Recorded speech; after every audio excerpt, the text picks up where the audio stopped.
After the COVID-19 lockdowns in 2020, I think we've all been wondering as we head into 2021, what's going to happen in the real estate market, specifically here in Cincinnati.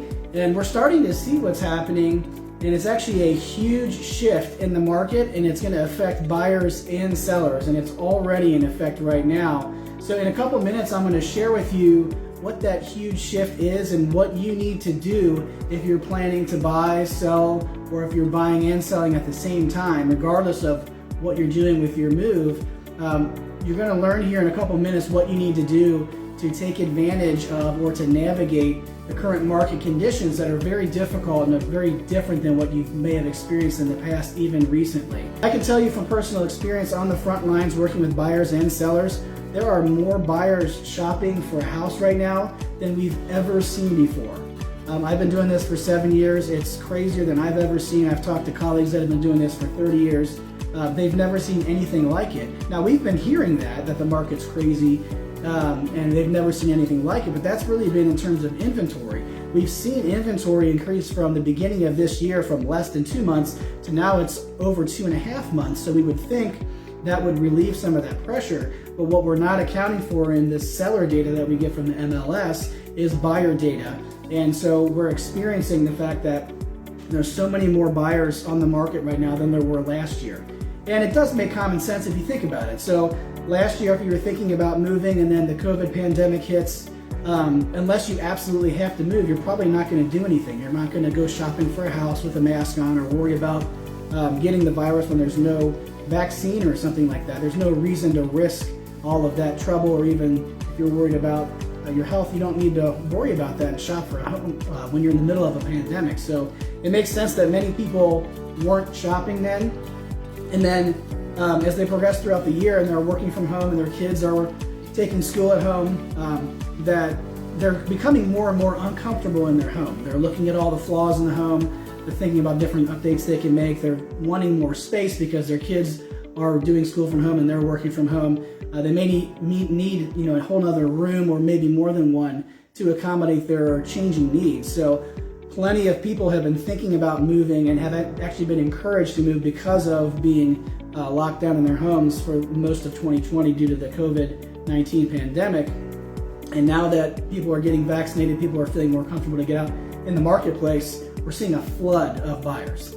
In fact, many listings are now giving buyers a deadline to submit an offer. They're saying we're showing starting on this date, and then tomorrow at 5 p.m. we're making a final decision, which seems crazy in normal market conditions. Again, we've never seen this before, at least not this often. It seems to be the norm now that as we're listing, we're also having to communicate with buyers that we know we're going to get multiple offers, we know we're going to get over list price, we know we're going to have people begging for the house, so here's how this is going to work, and here's when you need to submit your offer by. So it's not the friendly conversation or marketing that you typically see trying to encourage buyers to come see it and write an offer, if they're motivated to do so. It's kind of an assumption that the sellers are going to get multiple offers and the buyers are kind of going to have to just beg for it. So in addition to outrageous prices that sellers are getting, many buyers are having, in order to compete, to waive inspections, to waive appraisal, to agree to cover what's called an appraisal gap, which is the difference between the appraised value and the purchase price if that comes up, if the appraisal comes in low after their offer is accepted. They're also offering to pay the seller's closing costs. They're giving the sellers occupancy or letting them live in their house after closing to move out. Anything buyers can do, again, to beg for the house. They're trying to win the bid in multiple offers in almost every case, as long as the house is competitively priced and marketed properly. The question becomes, given the market conditions, as a buyer, what can you really do right now? Now, if you're only looking online, as we've discussed here, because of multiple offers and because of the outrageous prices and all the concessions that you're having to make as you compete with other buyers, your chances of getting the home you want is very slim. Okay, probably not something you want to hear, but that's just the facts. If you talk with any other agent, if you just kind of sit down with them and really get a frank discussion going, that's probably what they're going to tell you.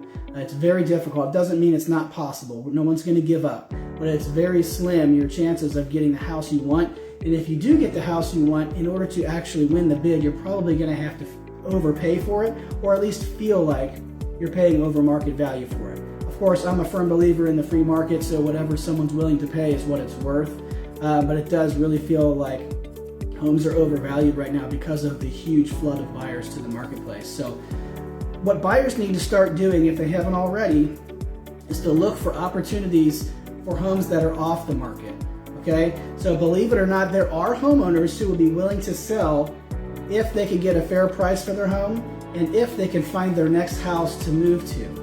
So homeowners who haven't found a new home yet, they're not listing their home for sale because they know it's going to sell faster than they can actually find their next home to buy. And that's part of the reason why we're seeing a huge flood of buyers into the market. There's plenty of homeowners who are wanting to sell, but rather than listing and then finding a house, they're buying first.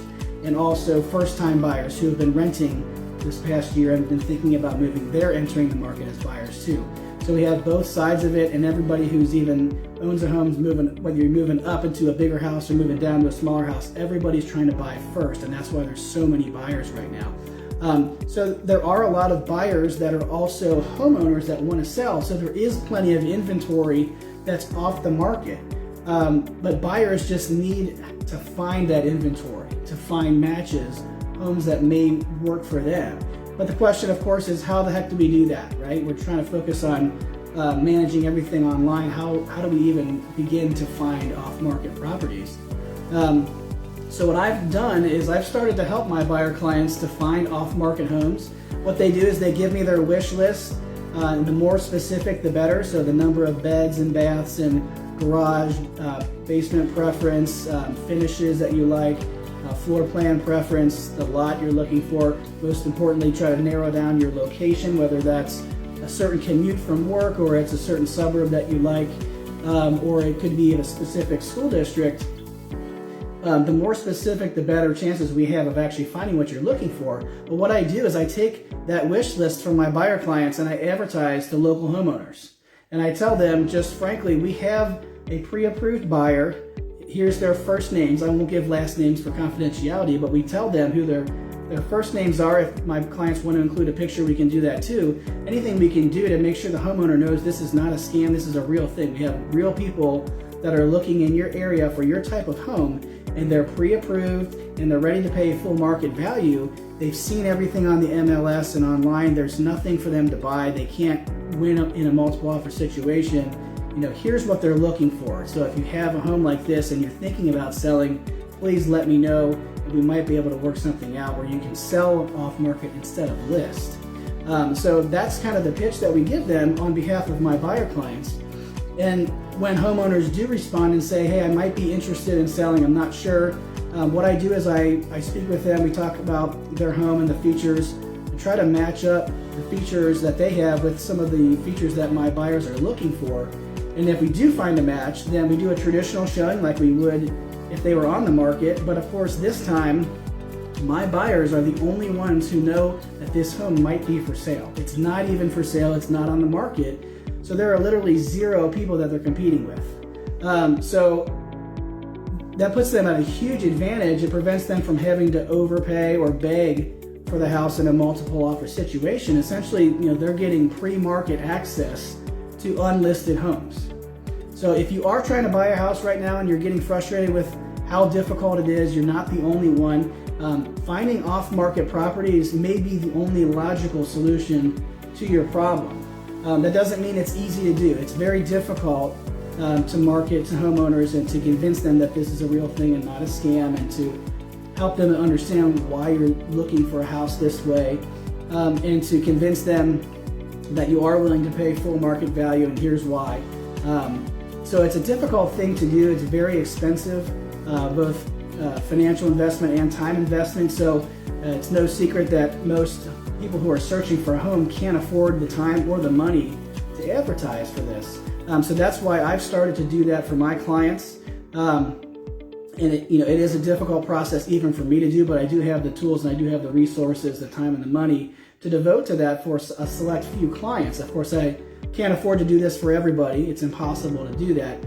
But I do take some a select few clients that are very specific with what they want, and they've committed that they want to work with me to find their home, that we're going to go ahead and look off market, and we're going to find something that's going to work for them, because they can't find anything online, and when they do, we bid well over list price, and a lot of times we still don't win because we're a financed offer and maybe a cash offer one with no inspection. So we don't want to put you in a situation where you are uncomfortable that you're bidding way over list price and that you're waiving inspections and appraisal, and you're just feeling like you're begging for the house and you're taking on unnecessary risk. You're seeing a house for 15-30 minutes and then you're waiving inspections, and you don't even know if this is going to be a good investment, and it's probably the most important purchase you'll ever make in your whole life. So take some of the pressure off. Put the pressure on me if you're interested and really serious about buying a house, and we can take a look off market. So if you'd like more information in that, or on that rather, as far as how this works, how we find unlisted homes, I certainly understand if you're skeptical about it because it sounds too good to be true. It's not easy, so I'm not saying it's all sunshine, lollipops, and rainbows, but it is something that is a solution to the problem of the lack of inventory and the competition with buyers. So if you'd like to learn more about that or how you can get started, click on the first link in the description. That's patrickgrosser.com/unlisted. Now there's nothing being sold there. There's no form to fill out with your contact information. It's just a video that I produced with Greg from my marketing department that explains thoroughly how this process works. How do we find unlisted homes for our buyer clients? So I hope this information has been helpful for you. If you do have any questions or you want some advice, feel free to schedule a call. There's a link in the description there, calendly.com/patrickgrosser/call. There'll be a 15-minute call or less. We can have an initial discussion about what your needs are and whether or not I can help you. Again, I've mentioned a couple times here, I can't help everybody. There is a huge influx of buyers, and that's what most people are trying to do first. So most people, even if they are going to be selling, are looking to buy first. So I'll be forthright with you. If you're in an area that I don't service very often, or if what you're looking for is it's not something I can help you with because I just don't have the bandwidth right now and I'm working with too many people or something like that, I will be totally honest with you and let you know. The worst case scenario, we have a quick conversation and we determine that I can't help you but somebody else can. Or best case scenario, maybe we find a good fit. Maybe it's something that I can definitely help you with, and we can help you find something off market to buy, and we can help you with target marketing to sell for top dollar. If you are not ready to talk right now, that's totally fine too. You can go ahead and send a private message through my Facebook page. And don't forget to like this post if you think this information is helpful and you want to see more like it. You can also follow my business page on Facebook and turn on notifications to make sure you don't miss anything in the future. I do educational videos twice a week on the real estate market, and I also share some tips for buyers and sellers on how they can achieve their goals given the market conditions. So that's always changing. I'm always providing new, fresh tips on what we can do as buyers and sellers to win in this market. Also, feel free to comment if you have a topic that you'd like for me to cover that I haven't covered already.